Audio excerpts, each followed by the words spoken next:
5 by 5. 5 by 5. All right, it's picking up my voice. Evidently, you guys can hear me. We're kicking this off early. Before we jump into this very interesting conversation, I want to touch on another point about AI, artificial intelligence. Trump has a very deranged idea on what artificial intelligence is. Artificial, hey, how's it going? And welcome to you are the first here, which is saying a lot because Michigan Swamp Hopper usually is. He's probably working. Child of God, light, and love. Welcome. So I'm going to jump in real early. I want to start out by pointing out and clarifying what AI is. Yeah, I'm getting for work. Okay. Well, this is going to be short. The video is 9 minutes and 50 seconds. And if you can't stay for the whole thing, if you hear it for a couple seconds, you'll definitely be back later. But it's nothing that you need to know immediately. But it is stuff you do need to know. Hello, Violet Tasm. Okay. And I'm saying that wrong. Violet AMZ. All right. So I want to be very clear.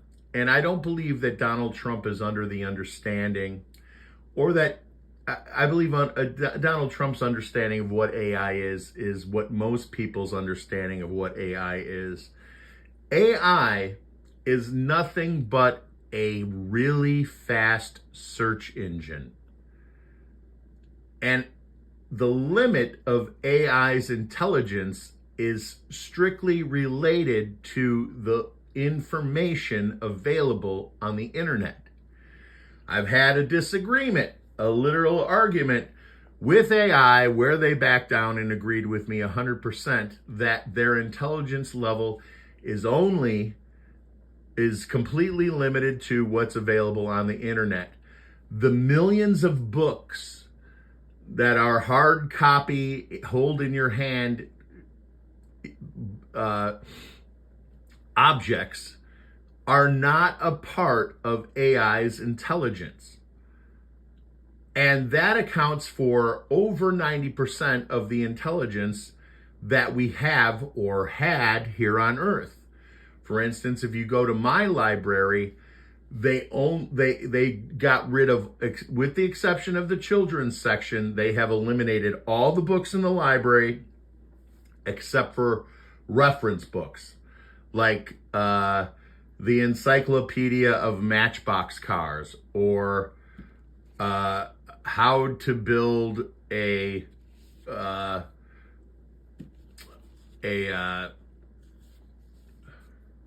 goat cart. Okay, books like that are still available.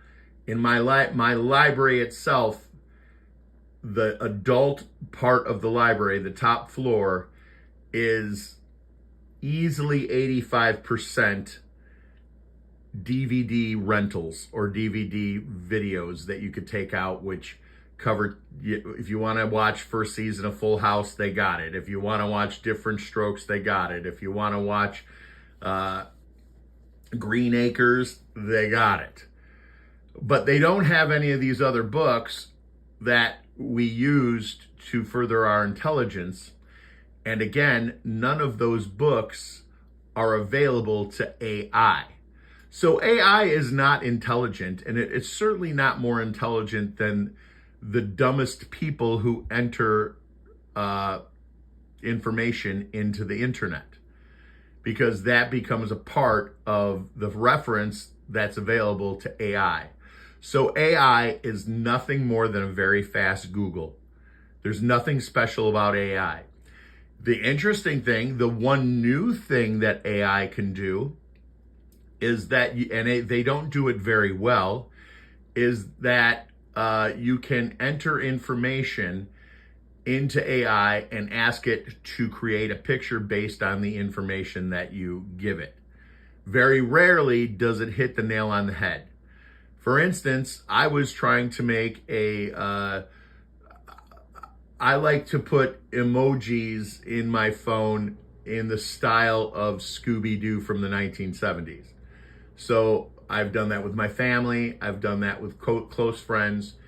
And the most recent one that I've done, I've literally been trying for 3 months to get AI, even offering AI a photograph of the person in which I was trying to recreate in the style of 1970s Scooby-Doo.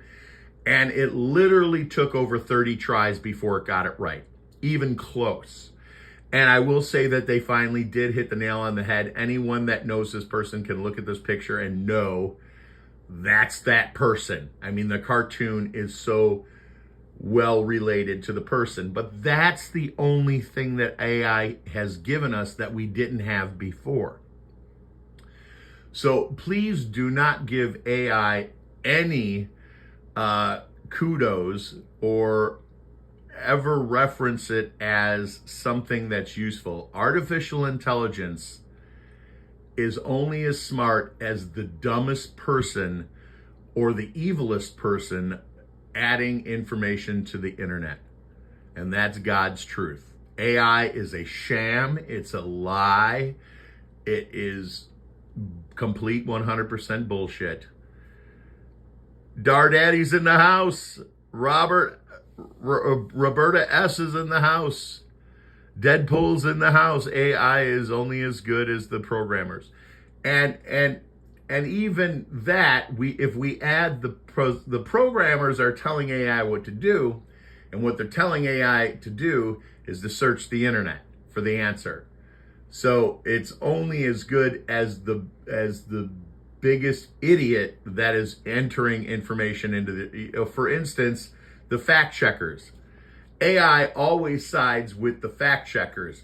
We know the fact checkers are lie creators, not fact checkers.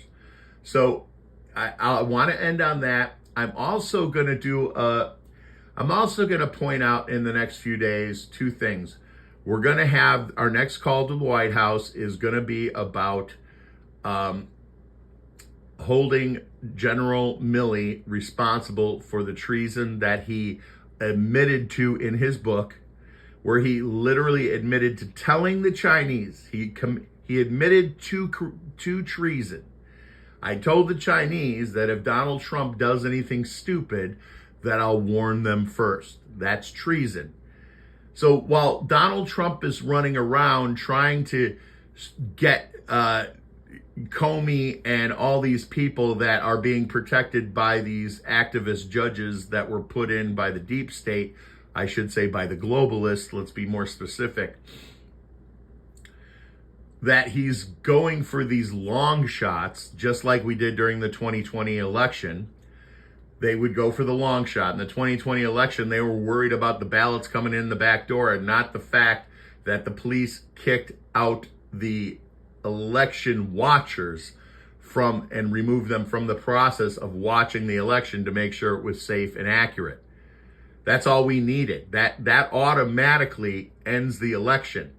We don't need to worry about what went in the back door. We could have got the same results we wanted by simply pointing out what they publicly did in front of everyone that no one disagrees to. No one disagrees that the TCF Center put cardboard and paper up on the glass walls so no one can look in, and then they had the police remove the people who volunteered to watch the election ballot counting to make sure that there was nothing suspicious going on. That's all you need. They didn't deny it, they didn't hide it, but we're sitting here worried about what in the back door of the TCF Center, which again is the long shot. General Milley is not a long shot, and he's also not subject to the same judges, aka Boasberg, that are known to side with the globalists. So next week or in the next few days, we will have a campaign. I only need 10 or 20 of you. If 30 people called into the White House asking for General Milley to be held responsible for committing treason and admitting to it publicly, that would definitely get to the president. 300 would be nice, but the army of truth does not need to be that big.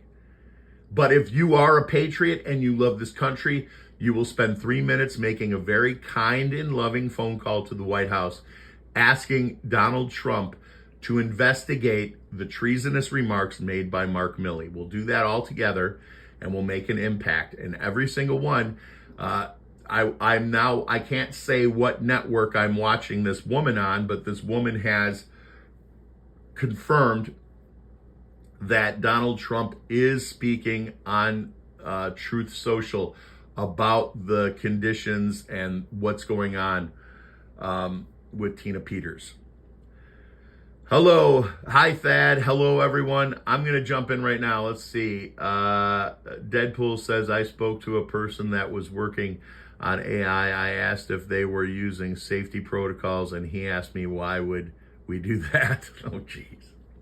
All right. I'm going to turn my microphone off, and for the next 9.5 minutes, you're going to hear about a worst case scenario that may or may not be possible. Scott McKay, I don't have full confidence in, but I'm not saying I'm wrong. I definitely have no confidence in that Derek guy who is condescending to his audience. The biggest red flag you can have for a truther or for someone giving you information is someone who is condescending to you, the audience, which he never fails to do. He is always condescending to his own audience and trying to make his audience feel stupid so he could get his point across to you. And I want you to pay close attention to that when you listen to Derek. I'm not saying Derek's a bad guy. I'm not saying he's a black hat. I am saying he's an idiot because many times I've looked into Derek's claims and found them to be complete lies or half-truths. And you could do that too. When he claims something, especially when he goes and he's regurgitating a presidential order, an executive order, and what that executive order says. And once I caught him giving the wrong wrong order. He's not right. He's giving you half the truth, and he's creating the other half. The other half is not the truth. I'm very, very, very concerned about Derek, and I don't believe he's ever met the president at all, ever. And if he has, it's got to be a psyop, and they're watching his ass because his information is very, very bad and very, very easy to disprove. So I'm going to be quiet now. And you notice that I'm not up here every day trying to share information with you because I don't have a sponsor that requires me to put out 2 videos a week or 5 videos a week where I have to go scramble looking for information to give you and waste your time. I'm doing this for free, and I'm only giving you information that you need, and I'm not regurgitating the news. I will be quiet now, and I do appreciate you all. And that's why we push tactical civics so hard, was not because we're going to get to the end game really quickly. I mean, we likely will in the overall scope of things, but the idea of people who were part of tactical civics now are connected. They know each other. Those who are military know because they talk to each other. And those who are military, I found a number of people over time, a number of events I did for the last couple of years. I've been doing these events with groups, around the country. And you'll have a person there that's, 25, 26 years Navy or whatever military background. I'm here because I want to be part of the certified standing militia, the constitutional version of what was to be the normal course of law enforcement and keeping control of the political class in the country was that. So I was explaining it to them distinctly why this is important, but I would mention it here. We got to get connected to people in our communities because, and like Juan told me once, he said, look, when this begins, and I've never given up the idea, I wish I could, that this isn't going to happen. But he said, it's going to happen because of the number of enemy combatants in the U.S. is massive. I mean, just Chinese is like hundreds of thousands. But when it starts, he said, yes, there's going to be great damage. Home invasion, murdering all over the country, 200 cities and towns simultaneously, all at one time, try to shock the nation, terrify everybody. But this is America. And after about 2 or 3 days of this, then that's going to be the turning point, because the American, especially the patriot or the veteran, is going to say, F this bullshit. I'm going now. And as Juan said in the very beginning, he said, now law enforcement will be overwhelmed very quickly, but stay out of their way. Let them do their job. That's, you can't come rushing in there. Let them do what they're supposed to do. If they're being overrun, of course, you would want to step in and contribute to defending, men and women in blue, obviously. But he said what will happen is when that turning point hits, it's game over for them, because you're going to have committed people that aren't looking for, there's no capture here. There's only one thing: it's kill, because of what they did to the country. Number one. But he said, in about 3 days, their supply lines are going to break down. Comms will break down. And he said the information they will be getting is all of a sudden that there's bodies are being stacked all over the country of them, because the Americans came out, and that's why nobody ever invaded us. 750 million guns in the U.S. And the people that are armed know how to use them, and the vast majority do. And he said it'll be easy, because you will now have this mindset of what just happened to your town, country, or community, and you'll see a group of people, if they're rolling through your neighborhood, and a group of Chinese, it's automatic. They don't live here. They don't belong here. And if they're here, let's go. And they're going to go out and deliver justice right in the street. And that's why I say nobody's going to leave the country. None of these enemy combatants get to go home. There is no we surrender. There's only two places for you: in the ground or Gitmo, which will be a slower track into the ground. But they're not going to go. They're not going to get away. They're not going to escape. They're never going to see their families again. They're never going home. And we minimize the damage if people start learning who lives in their community, start connecting with your neighbors, your friends. If you're ex-military, this dude is give him a call. Find a way to meet him. Say, hey, I just want to kind of get a line, find out what you did in the military. We might have some trouble coming. Who else do you know around here? So if something hits a fan, we got a whole community of people that need protected. They don't know what to do, but we've been there. We know that's what people need to do. You know how it is, Mike. It'll have much more confident. Yeah, it will. You got to have a plan. Or people will bond like instantly. They'll start doing, like you talk about, the home invasions, and they'll just work through neighborhoods. The word will get out, or somebody will get wind of it, and it'll spread, and then we'll be waiting for them in some areas. Some people, unfortunately, won't be so lucky, but those that are well informed and are watching, it could be, you're the person that basically holds the line, and then everybody else comes. But it'll be like that in neighborhoods, like you're saying, all over the country. I keep hearing from people, well, I'm out in the boonies. I'm like, you're an easy target then, all right? So I don't think that's where they're going to start. Easy targets. They're not going to come into some areas where it's easy. There'll be people that will do that. There'll be teams that do that. The best of them will be in teams that will do the big cities. But for the rest of all over the country, and neighborhoods all over our country, like Juan's and I've been saying too, initially there will be a lot of strikes, and that's a coordinated thing. And then we clean that up. It'll take a little time, and like you're saying, if you don't belong here, do you? So you can leave or you can die. It's up to you. But sometimes it won't be a question. Some people will come and it's obvious and they'll die, because it's going to be that way. Kill or be killed. And then we clean up. We create maybe some watchers in certain areas, and then once it moves to the big cities or entrapped into the big cities like we talked about, then the big cities basically come out with big guns and just blow the hell out of big cities, because we can't go in there. You've seen it. I've seen it in Fallujah. I've seen it in a lot of Middle Eastern cities. We've seen it in Gaza. Hamas is in America. So you see the way they hold these cities, and the only way to get them out is to blow the hell out of those cities. So I've been saying for a long time, get out of the big cities. So if you're in the big cities and you know what's going down, you better get out right then, because I know some of you guys are feeling, well, I can't leave. And okay, well, you can stay there forever then. It's up to you. So, Juan did mention that a year or so ago. He said that we'll lose some cities. There will be cities that they won't come back for years after that. And that must be what he meant, because there's going to be that kind of destruction. Yeah. So how do you handle that when, now it's not in the Middle East, it's not another country, but you're now military operations on U.S. soil, which there has to be when the enemy's inside the wire. And we're not going to be like the Saudis are. I mean, if they have a target and that target runs into a building, they drop the whole effing building. They take out everybody. It doesn't matter, if they're innocent or not. They're getting their guy. That's how they do it. They certainly don't have the value of human life that we do, but we do. How do you handle that? how does the military handle that if one of those situations, you've got to get them out of that building, but people are in that building that are civilians? What do you have to do? Well, initially, people will be given the opportunity to leave those cities, and if they stay, then they're part of it. They're part of the gangs, the criminals, the cartels, whatever. So just like those boats that are out there that are bringing drugs to America, and they got struck, and I guess there were survivors, and then he went and hit the survivors. We had missions like that where it's like, and that's a law right now. The law of war right now is like, these are combatants that no one lives. So and so you have people like Mark Kelly's like, oh, it's not correct. That's the way they're going to try and play this game in some of these cities, and we're not going to play that. So it's going to be you leave or you die. You're either leaving, you're not part of them, or you're staying and you're part of them, and you're going to die. Or it's kind of like what we're doing right now in Venezuela. We have all these troops around. It's basically what we're going to see in some of these big cities. They're going to be surrounded by military.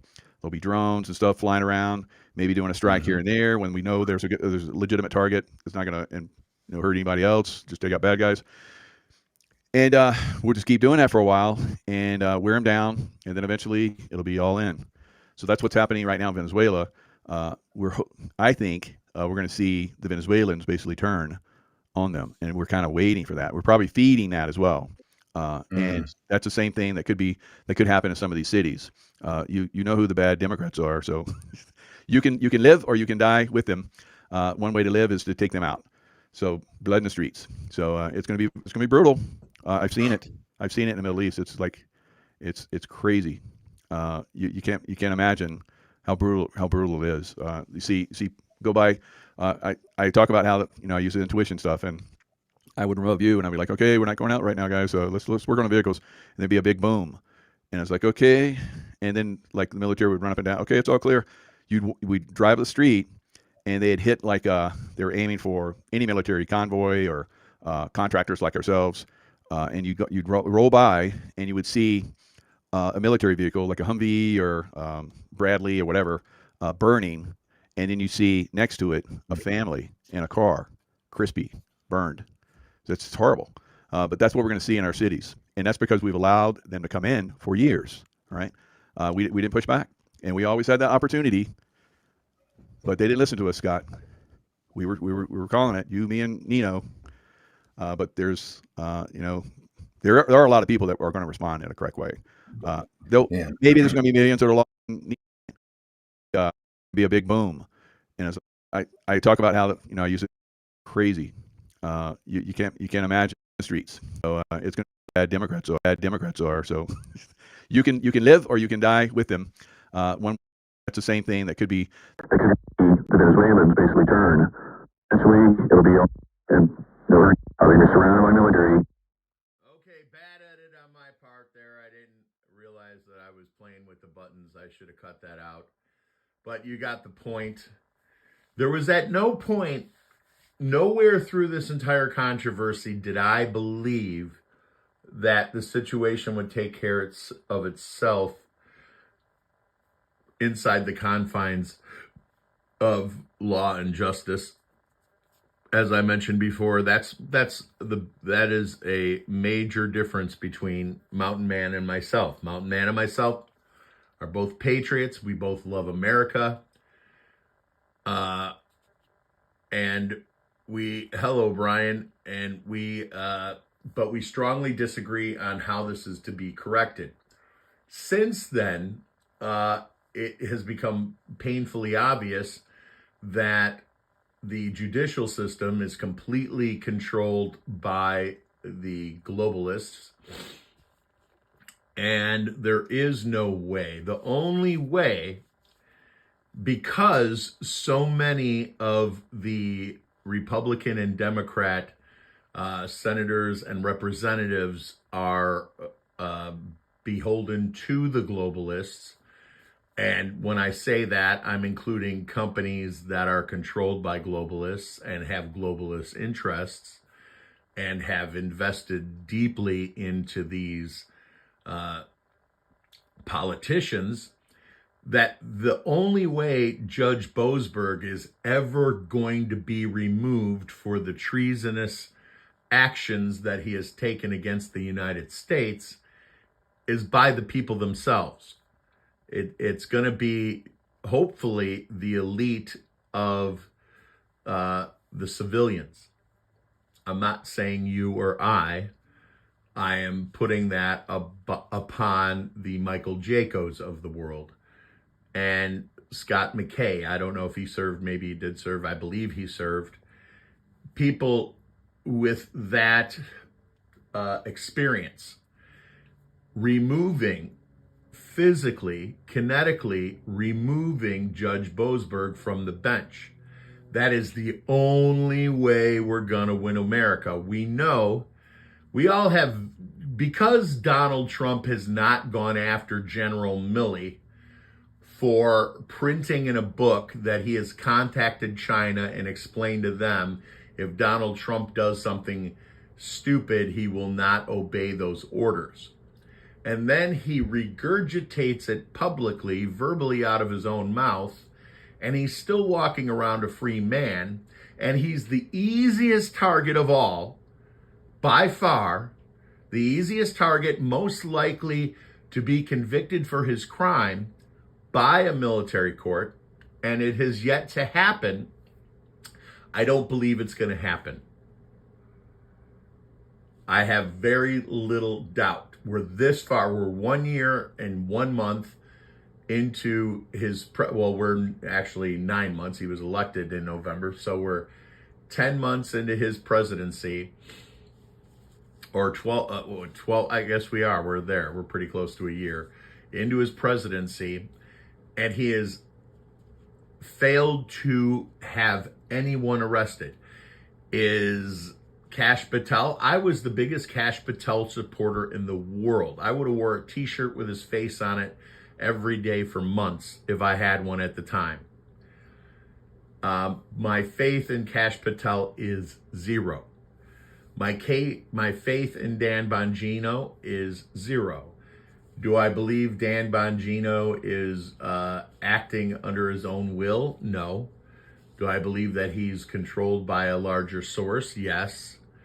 But nonetheless, either way, they simply cannot take out the easiest of targets. And they've failed to do so over a year, which tells me something that I felt inside of me since I was a very young boy, that I'm going to have to fight to sustain the Constitution. That my life will be someday dedicated to the keeping the Constitution in place. And I've never felt more like that than I have in the last year.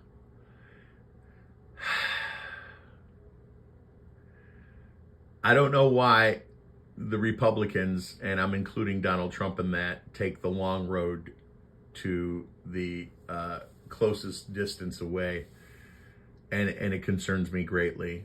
And we're going to give Donald Trump his chance and his opportunity to do what we hired him to do.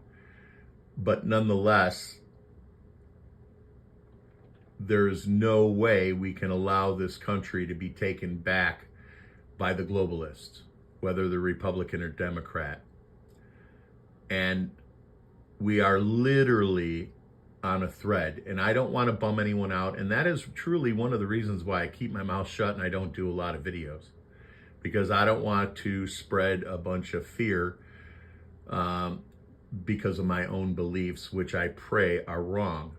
But the evidence is stacking up that it will come down. I mean, we still got these voting machines in place, and we're 10 months away from the next election.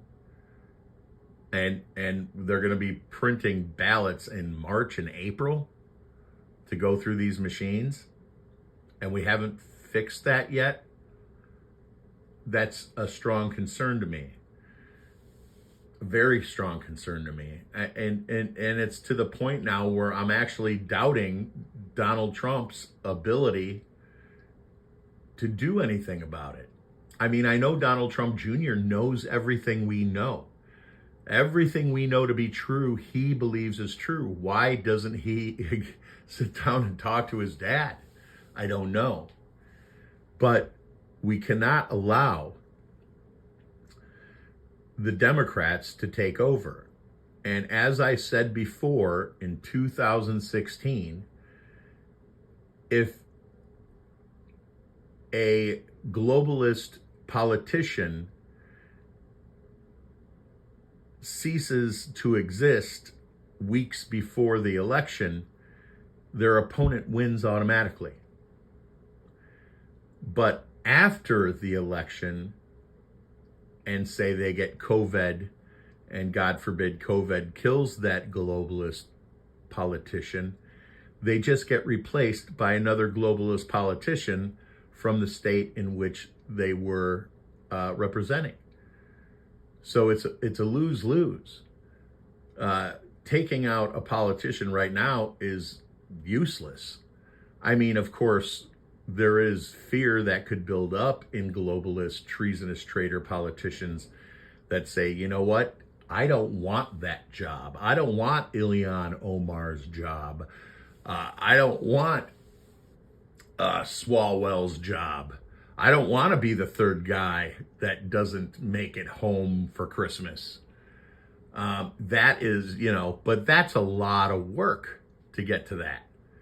When the easiest route is to make sure they don't win the election because they're no longer a part of this earth. They got COVID or some turbo cancer or something took them out, whatever that something might be. So I only see one way out of this, and it's the ugly way out of this, and it is exactly what these gentlemen just talked about. And I hope it doesn't come to that, and I hope that we can all pray on that. Do it I's and cross the T, dot the I's and cross the T's. I need more coffee. By the way, I just bought a new espresso machine that makes 17 and a half ounces of espresso. And I am pretty jacked up, and I will do a video about it on the Fun channel soon. Peace and love worldwide. Live your life before your life lives you. Keep on smiling. And dear God, please help Donald Trump achieve the means necessary to save the United States and the Constitution and protect those innocent people who are being hurt in the process. 2028, the National Guard will be observing the elevations.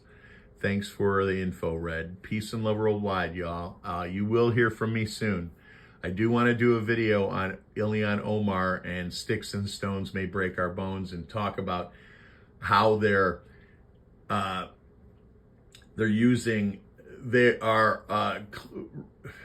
accusing people of saying things that are dangerous when nothing said is dangerous. Ilhan Omar fails to know the saying, sticks and stones may break my bones, but words will never hurt me.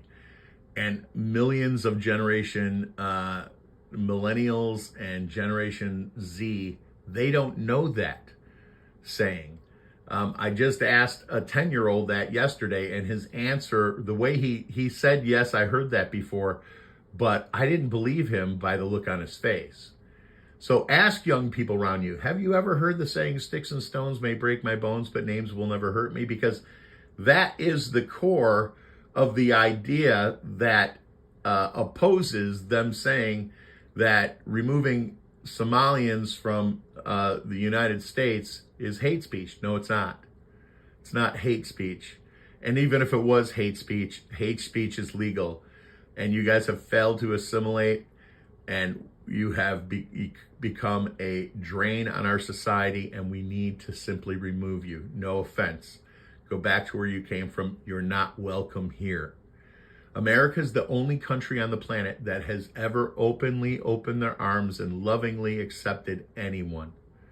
You can't call white people prejudiced or racist, because it was the white people who opened their arm and said, come join us. No other country's ever done that. So calling white people racist is fucking ridiculous. Absolutely insanely ridiculous.